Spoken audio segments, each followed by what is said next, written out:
Hello everyone! Yan, Happy Trucking Channel. So, meron naman ditong forward na dump truck guys. Ito guys no, forward to na dump truck na 10-wheeler. Una ako nakakita ng ganito guys nung nagtatrabaho pa ako sa Pilangka. Mga 6HK1 na forward na 10-wheeler. Ayan. So, yan, kung gusto niyo yung mga ganitong klaseng unit, ito. Dito yan guys sa tipo, no? May mga, ito, may DPD yan guys. So, basta mga 6HK1, electronic type nga pala to na forward, na dump truck. Kikita nyo. Pero guys, 10-wheeler siya.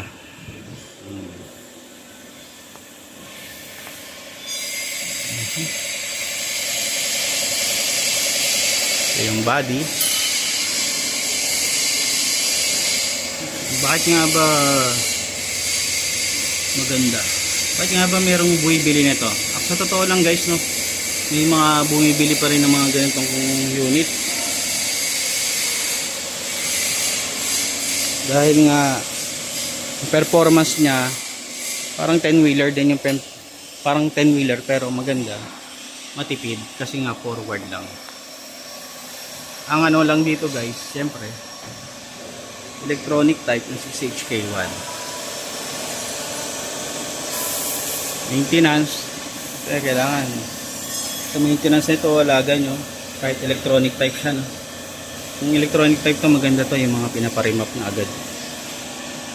Dati hindi pa ganun kauso yung mga remapping.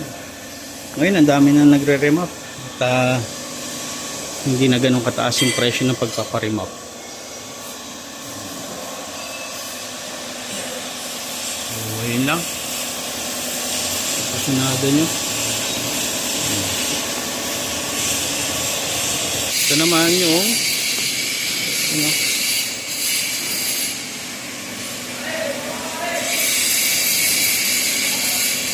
ito SWF1 WF1 na butterfly type. Yung nabutan ko to, hindi pa siya pwedeng ano, hindi pa siya pwedeng ibenta dahil nga under conversion. Ayan. Presyo nito sa 2.2. Makakapal pa yung mga gulong.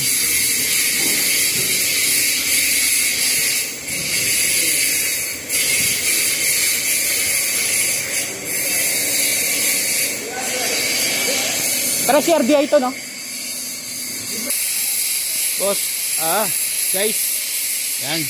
Inline pala to, inline. Yung una kasi alam ko si RDI daw to, pero inline pala. Yan, 6WF1 na inline. Yan. Oh.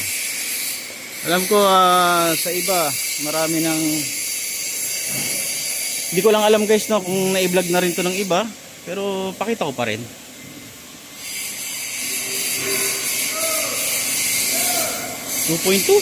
Mga 2.2. Tapos meron din daw siya dito na 6WF1 mga CRDI naman. So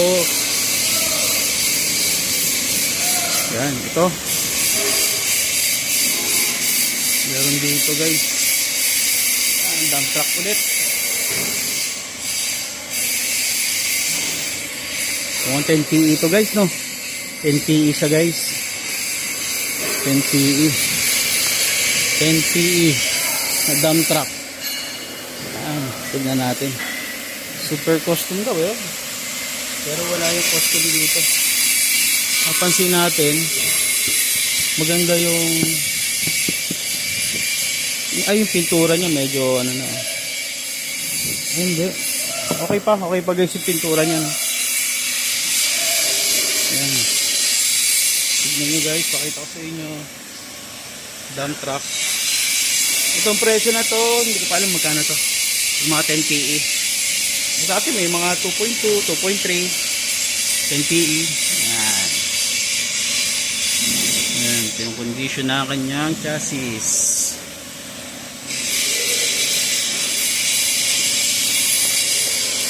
Mga may-ari na to guys, ganun pa rin naman mga Pakistani, pero halo-halo dito sa yardo na to eh.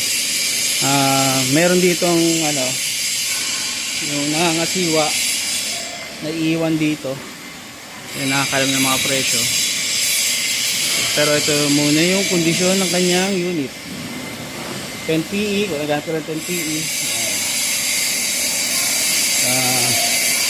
Meron pa sa labas.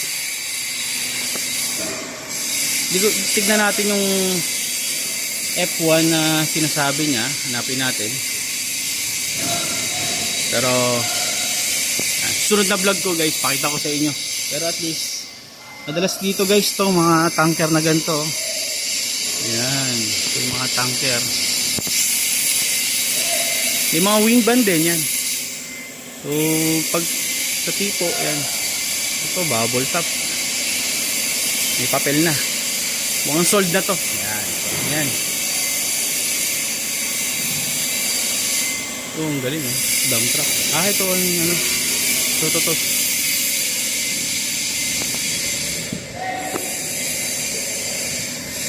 F1. Ay, hindi. 6UZ1. Hindi, kaya boss? Ganyan? Hindi, kaya ano? Taga Pampanga pala yan. Sold na pala daw to.